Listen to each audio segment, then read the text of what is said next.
nagapanalangin karon sa tanan nga nagapaminaw. Salamat nga imong grasya naghingapin kini alang alang sa tanan nga dunay dako nga panginhanglan. Salamat sa kaayuhan sa among kalagnon nga bahin, sa among espirituhanon nga bahin ug sa lawasnon nga bahin. Salamat kay Ginoong Dios sa imong balaan nga hikap nining buntaga ug sa imong pagpanalangin sa mga panginhanglan sa among makaigsuonan. Pinagi sa pangalan ni Kristo Jesus. Amen. Praise God. Mayong buntag sa atong makaigsuonan nga nagapaminaw nining buntaga. Ako nagatuo nga namo karon sa may sesyon aron sa pagpaminaw sa pulong sa Dios. Kini nga program kini sa Throne of Grace Global Fellowship. Emutang sa may Gonzales Simino Building 4 Tubod Highway, Iligan City. Kung nakadiri sa Iligan City karon, ako kang imbitahon sa panagdigom sa Throne of Grace Global Fellowship, mga kaigsunan at kini sa may Price Plaza unya the same building nga giabangan sa Pag-ibig Office ug sa PhilHealth. 9 o'clock magsugod karong buntag o gunyang hapon alas 4 ang takna sa hapon. Welcome kayo ang atong mga kaigsunan nga mo tambong, mo apil o makiga-ambahan sa pagdaig o sa pagsimba sa atong buhi nga Dios. So mga igsoon, salamat sa Dios. Unyang Wednesday 6 o'clock ta magsugod diha sa Throne of Grace Global Fellowship. O nining buntaga nagapasalamat usab kita sa response sa mga katawhan nga ang atong scholarship program mga igsoon, ang Kids Care Ministry, no, ang Kids Freedom Center diha sa Santiago nato. Dunay 151 ka mga bata nga na pasok sa scholarship o nagkinahanglan pa kita og dugang mga sponsors tungod kay ang mga bata na naapay uban nga nasa linya nga wala pa nato ma-accommodate. So welcome kayo kung nining buntaga gusto kang i-sponsor og duha, usa, tulo. Amo ka nang gi-welcome igsoon sa scholarship program sa Throne of Grace Global Fellowship. O wala kini relihiyon atong higugma ang tanan nga mga religion mga kaigsuonan, no? Wala kini relihiyon kundi ang ato diri nagatudlo kita og moral values sa mga bata og nagtudlo kita mga kaigsuonan og gitawag nga pulong sa Ginoo sa ilang kinabuhi. So mong gi-welcome, no, kung ikaw dunay tabang ngadto kanila mga uniforms o tingali mga use uniform na kanang nagamit na diya sa inyo, nasa inyo nya maayo pa kayo, pwede na nimo nga ipadala sa amo ka nang gi-welcome igsoon og higala para sa mga bata nato. So diya sa Santiago sa dumping site, no, unya diri pud sa Riverside gipadayon nato ang misyon sa pagpadala sa mga bata ngadto sa eskwelahan. Mo kini ang misyon sa Throne of Grace Global Fellowship nga mahimo kita nga panalangin ngadto sa mga bata sa community. So kung ikaw igsoon og higalan dunay mga negosyante ka din na kay time na makasuroy-suroy, tawagi lang mi, no, sa akong cellphone number 0919-819-7708. So mo kini mga kaigsunan ang ako ang number alang sa ato ang mga scholars, no, alang sa atong mga bata nga ginatiman. Ang imo ang hinabang ngadto kanila pwede gani nga ikaw maoy personal nga moadto, no, ikaw mo'y personal nga moadto sa eskwelahan aron na mobayad. Dunay usa ka negosyante na nawag siya ngang tanang second year high school, siya ang magbayad sa ilang sinakan, no, pila man mo 450 I think. So siya ang mo bayad niya na. So salamat kayo nga tingali sa imong commitment, amo ka nang gi-welcome sa dinhi sa buluhaton sa scholarship program sa Throne of Grace Global Fellowship. Mato kita sa mensahe sa pulong sa Ginoo nga makita dinhi sa Numbers chapter 16 verse 44 to verse 50. Ato kining basahon sa English mga igsoon. And the Lord spake unto Moses saying, Get you up from among this congregation, that I may consume them as in a moment. And they fell upon their faces. And Moses said unto Aaron, Take a censer, and put fire therein from off the altar, and put on incense, and go quickly into the congregation and make an atonement for them, for there is wrath gone out from the Lord. The plague is begun, and Aaron took as Moses commanded, and ran into the midst of the congregation, and behold, the plague was begun among the people, and he put on incense, and made an atonement for the people, and he stood between the dead and the living, and the plague was stayed. Now, they that died in the plague were 14,700 beside them that died about the matter of Korah. And Aaron returned unto Moses into the door of the tabernacle of the congregation, and the plague was stayed. Ang Ginoo panalangin sa iyang mga pulong nining buntaga. Ang atong topic karong buntaga is building an altar of incense. Mao ang pagtukod o altar o sa insenso, altar of incense. Unsa may gihimo ni Moses og ni Aaron, mga kaigsuonan, sa diha nga ang tunglo mi hugpa sa congregation or sa tibuok katawhan sa Israel. Ang gihimo nila, mga kaigsuonan, gisugo niya si Aaron nga magbutang og insenso. Unya, iya kining gipatindog taliwala sa mga patay o sa mga buhi. Kaya di tiaw ang mga patay, tiaw mo na nga 14,700 na nga matay, mga kaigsuonan. So, perting daghana. Pero si Aaron o si Moses willing nga mag-build og altar of incense aron mahunong ang tunglo, aron mahunong ang kamatay sa community.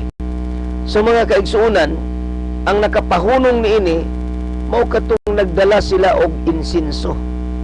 So, put on incense and go quickly into the congregation and make an atonement for them, for there is wrath gone out from the Lord. The plague is begun, and Aaron took as Moses commanded, and ran into the midst of the congregation. Sa tunga gyud sa panon duot sa mga tao. And behold, the plague was begun among the people, and he put on incense and made an atonement for the Lord, and he stood between the dead and the living, and the plague was stayed. Now, wala na mo padayon, mga kaigsunan, ang plague katong hampak. So nakita nato nga ang makapahunong, mga kaigsunan, mo kining incense. Unsa man ang altar of incense sa atong gisgutan karon, mo kana ang intercession. Si Moses naghimo siya intercession, si Aaron naghimo siya intercession. Ang but pasabot ini, siya mo initindog sa taliwala. Kung ikaw magampo sa Iligan City, nga ang Iligan City magpadayon ang kalambuan, mitindog ka taliwala sa kawaladon ug sa kalambuan. Mo kanay gitawag og intercession. Naghimo kag intercession for Iligan City. Igsoon og gigalat tingali ang imong family na kinahanglan og intercessor. Tingali nagkinahanglan og intercession ang imo ang barangay, ang imong city, ang atong nasod sa Pilipinas. Unsa bay atong response? Sama ba kita kang Aaron nga taliwala sa dako nga hampak or tunglo nga nihugpa sa Israel? Willing sila nga mutindog taliwala sa buhi og sa nangamatay aron sa pagdala og insenso. Ang insenso karon, mga kaigsunan, mo ni ang atong mga pag-ampo ngadto sa Dios. Mo nang gusto sa Ginoo, mga kaigsunan, nga mag-build kita of altar of incense and go through the veil in behalf of this hurting generation. Abi nimo ang mga kaliwatan, ang atong mga katawhan. Lain-lain sila gihambin nga mga kasakit nga naa sa ilang kasing-kasing.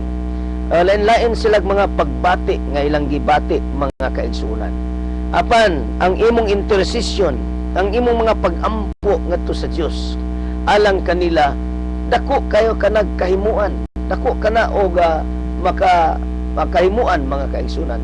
So God wants to open the holiest of all to the hurting generations. Mo kana, mga kaigsunan. So unsa may atong part niini, unsa man ang ato ang gikinahanglan. So you've got to be disciplined enough and available to God if we're going to build an altar of incense. Duha ka butang nga bugat kayo mga kaigsunan, mao kining gitawag og discipline o kanang available ang atong kaugalingon. So kung mahimo kitag discipline, mo kana ang pag-establish og altar of incense. Tungod kay nagdemand kinig time nga kita mohimo kitag oras nga walay laing trabahoon kundi mao ang paghangyo, pag-ampo ngadto sa Dios. Mugahin kitag mga oras mga kaigsunan. Gani ang kada church gidasig nga mo himo og 3 hours every day nga naa sa mga pag-ampo. Tungod kay nagtuo kita nga mga pag-ampo makaluwas kini, mo kini makapabira sa kaluoy sa Dios nga moabot sa atong syudad, sa atong barangay ug moabot sa atong pamilya. So we will establish altar of incense in the midst of our city. We will build an altar of incense in the midst of our family, sa atong pamilya igsoon, sa atong syudad. We will build an altar of incense. Dunay grupo sa mga leaders sa pag-ampo. Mo kining gitawag og Iligan Day of Prayer, mga kaigsunan ni Councilor Bayani Ariola, nga gitambungan sa kanilaing mga pastors o bisan pa sa mga madre na mga kaigsunan nag-participate, bisan pa sa SDA na sila nag-participate, nagduyog sila sa mga pag-ampo. Mo kanay example sa gitawag og altar of incense for Iligan City nga kita magakahiusa diha sa mga pag-ampo for Iligan City. Mo kana ang altar of incense. But how about after kani mahitabo is June 17, no, kasagaran June 17 kay mo man gina ang Iligan Day of Prayer nga na-approve. So kasagaran kani, but after that June 17 unsa may atong gihimo sa tagsa-tagsa nato ka simbahan, atong ipadayon ang altar of incense, ang pag-ampo para sa Iligan City, ang pag-ampo alang sa atong barangay nga atong gipuy-an, mo kana ang altar of incense. So we have to discipline enough to establish this. And next is availability. Kinahanglan nga available kita sa Ginoo. Daghan committed, daghang sold out nga ang atong community nagkinahanglan og pag-ampo, ang atong syudad nagkinahanglan pag-ampo. Daghan gyud, everybody, almost everybody, no, nakasabot nga nagkinahanglan gyud og mga pag-ampo. But how many of them are available to God? Daghan kayo ang gitawag og gusto pero dili naman sila available, wala sila time, wala sila panahon. Mga kaigsunan, makatabag makana sa atong syudad. Mo kanang duha ka butang ang atong pagaimuon kung kita mo establish og altar of incense, discipline enough and available enough. Mga kaigsunan, sama kang Moses ug ni Aaron, napahunong nila ang gitawag og plague, kung hampak, ang mga kasakit, ang tunglo, ang kamalasan sa kinabuhi sa diha nga sila naghimo og altar of incense. Praise God. Nining buntaga miabot naman ang tagna sa mga pagampo. Pagampo kita alang sa Iligan City, mga kaigsunan. Praise the Lord nga ang Iligan City magpadayon ang hapsay niini, magpadayon ang peace and order situation, magpadayon nga ang mga tao panalanginan sa Ginoo. O kung ikaw dunay panginahanglan sa imong pamilya, sa imong panglawas, na kinahanglan kag milagros, kayuhan gikan sa imong balatian, imo lamang buhaton itapion imong tuong kamot sa imong dughan aron as a point of contact, nagatuo kita nga ang Ginoo magapanalangin. Usa kini kabuhat sa pagtuo, magampo kita. Gamhanan nga Dios, nagaampo ako nga ikaw magapanalangin sa Iligan City. Salamat Ginoong Dios nga ang kahapsay magpadayon kini o ang kalinaw magapadayon kini. Salamat Ginoong Dios nga ang kalambuan sa Iligan magapadayon. Ikaw magapanalangin sa mga elected officials sa syudad og liguna og magdala kag kaayuhan usab datong na duna ka napildi sa eleksyon. Ikaw magahupay sa ilaang kasing-kasing. O Ginoong Dios, panalangini usab ang katawhan nga dunay mga balatian nga naa ilang gihambin. Nagampo ako nga milagro sa kayuhan pinagi sa mga labod ni Kristo Jesus magabot kanila nining buntaga. Akong gisulti ang milagro nga mahitabo sa imong kinabuhi. Daghang salamat Ginoong Dios sa imong pagpamuhat ug sa imong pag-ayo ning tanan. Sa pangalan ni Kristo Jesus. Amen o amen. Praise God. Higalag igsuon nining buntaga. Ako nagatuo nga ang Dios nagpanalangin kanimo. Ako nagtuo nga ang Dios nagahikap kanimo. Tindog sa imong nimutangan og ingna daghang salamat Ginoo sa imong pagpanalangin kanako. Dawata ang milagro o kayuhan gikan sa atong Ginoo. Nining buntaga gusto kong masayod. I-text lang ang akong cellphone number 0919-819-7708. Akong usbon 0919-819-7708. O niya mga kaigsunan, ayaw kalimot kung ikaw doon ay time or himuya, available ta sa Ginoo karong buntaga. Pakighibalag kanamo sa Throne of Grace Global Fellowship. Alas 9 magsugod karong buntag. Kini si Pastor Rudy o sa Throne of Grace, magapasalamat kami sa inyong pagpaminaw ning atong tulumanon Worship on Air programa sa Throne of Grace Global Fellowship. O daghang salamat. Bye-bye. God bless you.